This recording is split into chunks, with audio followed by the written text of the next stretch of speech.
Buckeyes now on Sports Illustrated, live from the Cintas Center in Cincinnati, where Ohio State just dropped a game 71-65 to the Xavier Musketeers. First loss of the season, first loss of the season for the Buckeyes. They played competitive basketball and certainly were in it late, but didn't quite have enough. We've got our post-game reaction coming up live here in just a moment. You're watching Buckeye Breakdown. Buckeyes now on Sports Illustrated. Hang with us. We've got the whole crew together as we cover Ohio State with our instant analysis from Ohio State. There's something that doesn't feel right. Unbelievable effort from him today. Is E.J. Liddell going to crack the first team All-Big Ten? I think he can be the guy. I'm not trying to start a quarterback controversy. He seems to have the durability. He certainly has the toughness. This is the question on a lot of people's minds here. Welcome to Buckeye Breakdown. What's going on, everyone? Again, we're at the Cintas Center. It's our post-game analysis on Buckeye Breakdown, along with Brett Hiltbrand. I'm Brendan Gulick. Tough loss for the Buckeyes tonight. Final score 71-65. Xavier outlasts Ohio State in a game that the Buckeyes trailed by as many as 11. Brett, they never led, and I think I give Ohio State credit tonight for playing tough enough that this game was close. But my overarching impression was that Xavier was clearly the better team, and the Buckeyes need to be a little bit tougher over the course of 40 minutes because it did not come out right away. I mean, the first 5 minutes of the game were pretty rough offensively, and Ohio State had some bad stretches in this game. Yeah, that slow start, I think, kind of dooming them when the game got close there in the final moments for sure. I think in general, what you saw tonight from Xavier, and in my mind, is what a tremendous home court atmosphere can do for a team that is maybe not super dynamic overall, on kind of like a broad sense. When you have that juice behind you in the stands, a lot of good things can happen. And I think especially for the maybe say like first 10 to 12 minutes of this game, the Cintas Center was absolutely unbelievable. And I think in many ways that propelled, this Xavier team to finding an extra gear and really making things extremely difficult for Ohio State in the early going offensively. And then obviously that paid dividends in the back part of the game, the last 5 minutes or so, when Ohio State made the run that they did. Xavier was able to withstand that, make a couple plays down the stretch, and come out with a massive home victory. But that right there, folks, if you're an Ohio State fan watching, and I hope Ohio State students were watching this game on TV as well, that right there is what the shot can be, given the opportunity. But in my opinion, it falls short on a pretty consistent basis. But the Xavier crowd was unbelievable, and I think they deserve a ton of credit when it comes to the result and how this game kind of turned out. The thing that stood out to me more than anything else the entire night was the first media timeout, and the young guy that was the MC firing up this crowd when the teams took their huddle, and it was time for him to be on a microphone, and this place, was starting to get buzzing a little bit. Ohio State had only made one of their first 9. It was just kind of a slow start. He got on the mic and said, and I quote, 14 and a half years we've been waiting for tonight. It clearly meant a lot to this Xavier fan base that they haven't had a chance to play the Buckeyes since 2007. Chris Holtmann wasn't really asked about it postgame, but Travis Steele sure was about, hey, is this a rivalry that fans could get used to seeing? And Travis Steele said, look, I would certainly welcome it. It's just really difficult to schedule a game that regularly because if you're Xavier, you've got your crosstown game with Cincinnati. The Big 12 and the Big East have their thing. Of course, the Big 10 and the ACC. Every school's playing some bye games here and there. It's just really difficult to get one opponent on your schedule out of conference every single year. So I'm not so sure it's going to be another 14 and a half years before these teams play each other again, but I'm not so sure it's going to be a super regular occurrence. Regardless of that, it's so obvious how much this game meant to Xavier tonight. They had a crowd of a little over 10,000. And to your point, Brett, the Schottenstein Center is a significantly larger venue than the Cintas Center. And so on a night like tonight, where there was only 10,000 plus, this place was 80 to 90% full. If there were 10,000 people at the Schottenstein Center, it would feel empty, right? It's just so much bigger. But to your point, the home court advantage was a big deal. And I think Ohio State, a little bit early on, struggled with that a bit. Now they settled down, and frankly, Xavier had chances to run away with this game and never really took it. But the Buckeyes did a good job after a bad start of just coming back down to planet Earth a little bit. I thought there were moments where they looked good, but just not consistent enough, especially from the guard play tonight. Yeah, I agree. And I think in many ways, when we're talking about Ohio State, that the guard matchup situation that this Buckeyes team will deal with the rest of this season is going to be something that we're going to really look at. And it's going in many ways, it's probably going to be the thing that kind of determines, the overall success of this season. I think, EJ is going to go get his.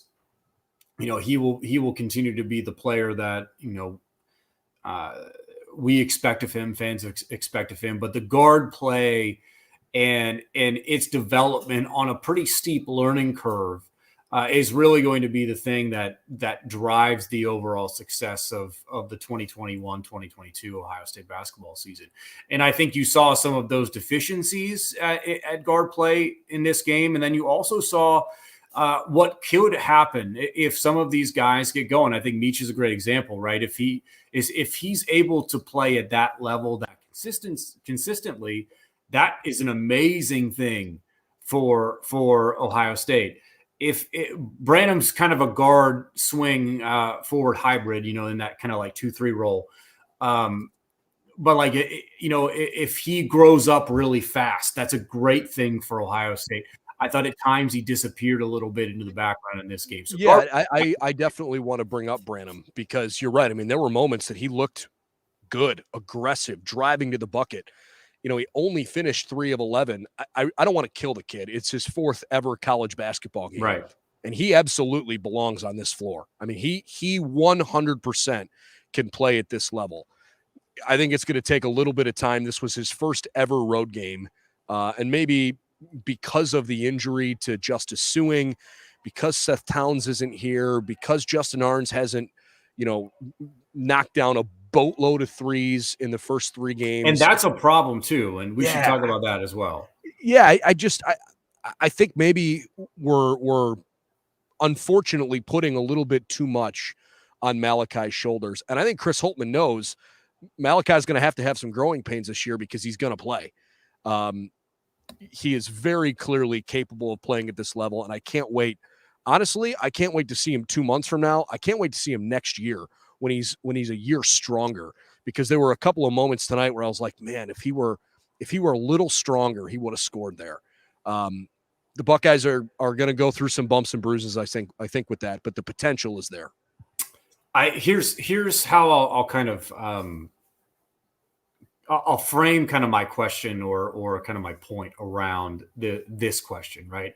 Ohio State's best starting 5 is EJ Liddell, Kyle Young, and then some.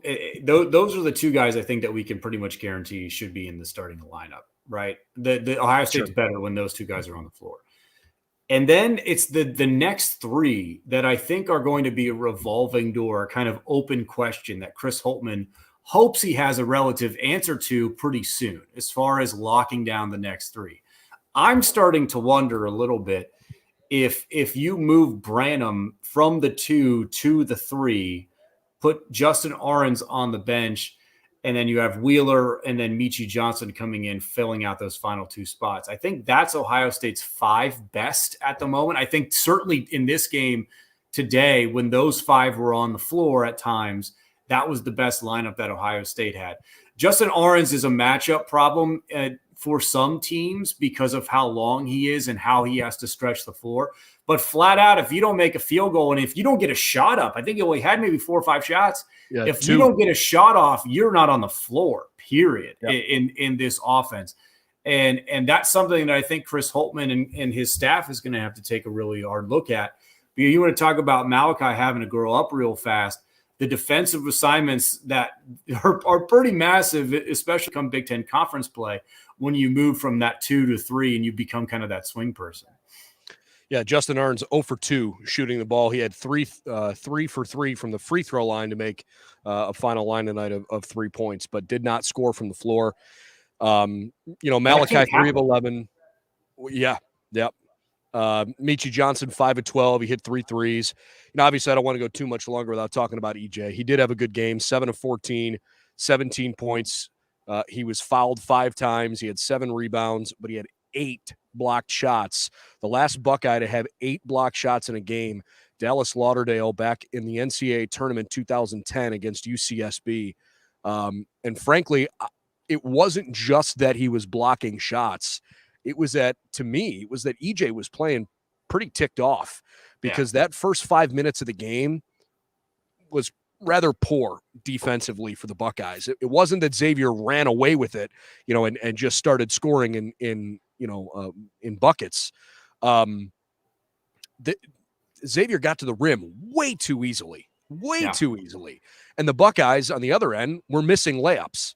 I think Ohio State was fortunate that the game didn't, get out to a huge discrepancy early in the game. But I was just impressed with the leadership and the tenacity that EJ showed in a moment where the team really, really needed it.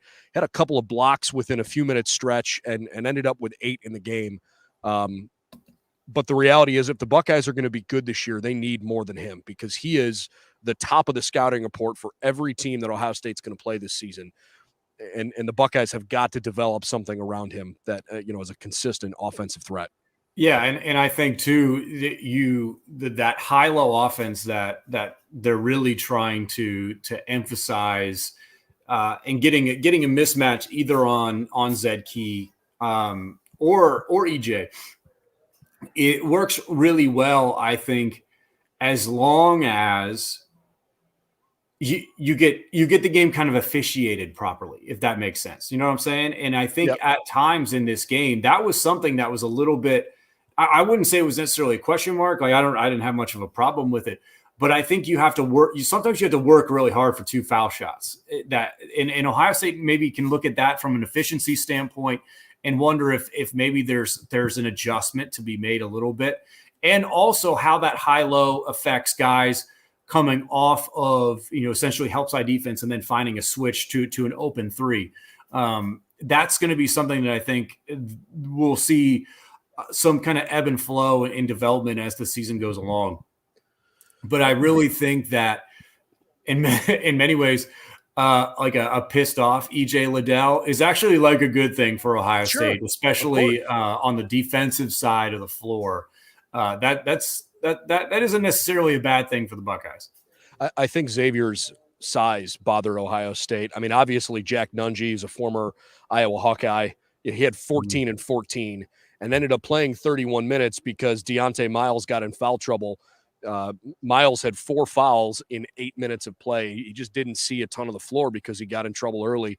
Jerome Hunter, another guy, used to play in the Big Ten. It wasn't particularly good offensively, but I liked the way he played when he was out there.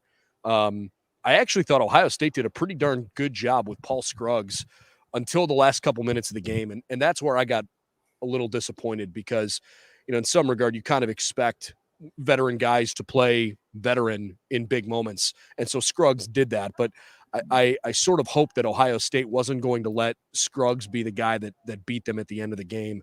But again, you know what, man? Look, I think the Buckeyes needed to have – they're going to have to lose a few games here early in the year to figure it out. And by the way, it ain't going to get any easier when they go out there on Monday against Seton Hall, who just beat Michigan. This non-conference schedule is brutal, and this coaching staff certainly knows it's going to be a tough road here. That doesn't mean they're going to lose every game, but I think it's going to do Ohio State well to play in environments like this, in front of crowds like this, after not seeing a ton of fans last year. They've got to grow up in a hurry, and I'm not overly concerned about losing a game like this early in the season. I think there's enough there to make me, continue to feel optimistic about where the season could go. but there has to be a lot of growth, and I think Ohio State's got a lot to learn from here early. Yeah, I agree. I think in many ways the time to learn is now, right? And this is where you have, essentially the time to be able to test a little bit, to see who you can trust, to see who you can kind of put in those situations when games are on the line, right? And I don't necessarily view this as a quote unquote embarrassing loss. I don't know if I would go quite that far. Yeah, I would say that's if you think losing to Xavier is embarrassing, you haven't paid any attention to college basketball over the last, let's say, 20 to 25 years. That's a pretty solid program down in the bottom left corner of our great state. And Travis Steele's a pretty darn good basketball coach. And the guy who had the program before him is a really good basketball coach as well. So there's nothing to kind of like be disappointed with or necessarily shaking your head at. I could make the argument that Xavier's a better basketball program right now than Ohio State over the last 10 to 15 years. But certainly, I think, expectations are high. And that's going to be the thing that I think Chris Holtmann and this group has to manage, is that expectations are extremely high for this team, regardless maybe of what we're looking at as far as the top level and what the potential for this team can be. And so that time to figure it out is now. And whatever happens between now and the end of the non-conference season, and then when Big Ten season comes around, this is where a lot of the adjustments and stuff will be made. We've got plenty of time to talk about Ohio State basketball throughout the course of the year, and I think the Buckeyes are going to use an early season loss to start figuring some things out. They've got to quickly put it behind them and get ready for a tough tournament coming up with Seton Hall starting on Monday. And then they'll play on Wednesday against, I believe it's either Florida or Cal, depending on how Monday's game goes.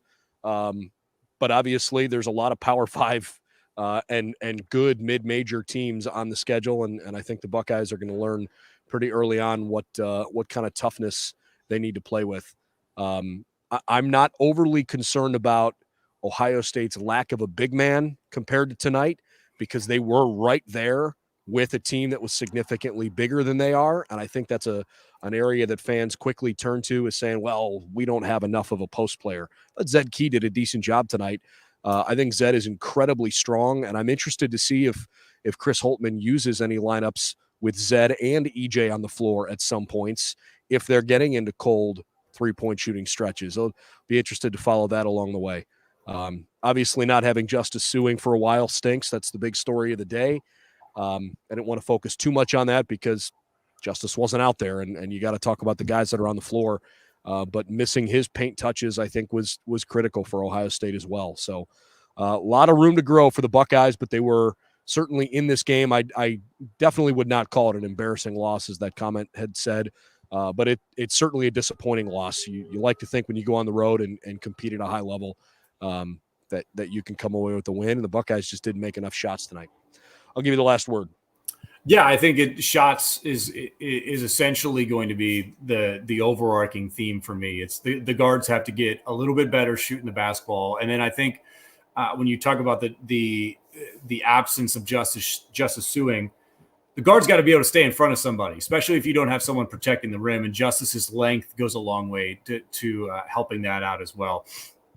But flat out, you can't put yourself in the position that this team did in the first 5 minutes. And I think that's something that Chris Holtmann prides himself on as a coach and as a program builder, that when that ball gets tossed up in the air, those first 5, that essentially his team has to want the ball more than whoever they might be playing. And I think right now it's pretty obvious that Travis Steele and Xavier running the basketball more in the opening 5 minutes. And that's something that just can't happen when Ohio State hits the floor. So the Buckeyes dropped tonight's game 71-65, fall to 3-1 on the season. Xavier with a nice win over a non-conference team after having opened the year with a win over Niagara. Xavier obviously feeling pretty good about the start to season for them. Again, the Buckeyes are obviously not playing this weekend, but they'll be right back at it Monday and Wednesday this week down in Florida.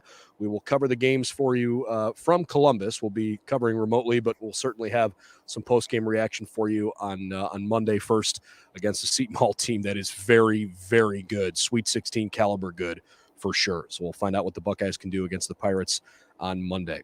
Please subscribe to our YouTube channel if you get a chance. We really appreciate the support there, and follow us on our social media. We cover Ohio State as thoroughly as anybody, and certainly hope you'll make this your game day coverage for Ohio State Buckeyes. For Brett Hiltbrand, I'm Brendan Gulick from the Cintas Center. Have a great rest of the evening. Final score tonight, Ohio State loses to Xavier 71-65. See you real soon over on BuckeyesNow.com. We've got the whole crew together as we cover Ohio State with our instant analysis from Ohio State. There's something that doesn't feel right. Unbelievable effort from him today. Is E.J. Liddell going to crack the first team All Big Ten? I think he can be the guy. I'm not trying to start a quarterback controversy. He seems to have the durability. He certainly has the toughness, is the question on a lot of people's minds here. Welcome to Buckeye Breakdown.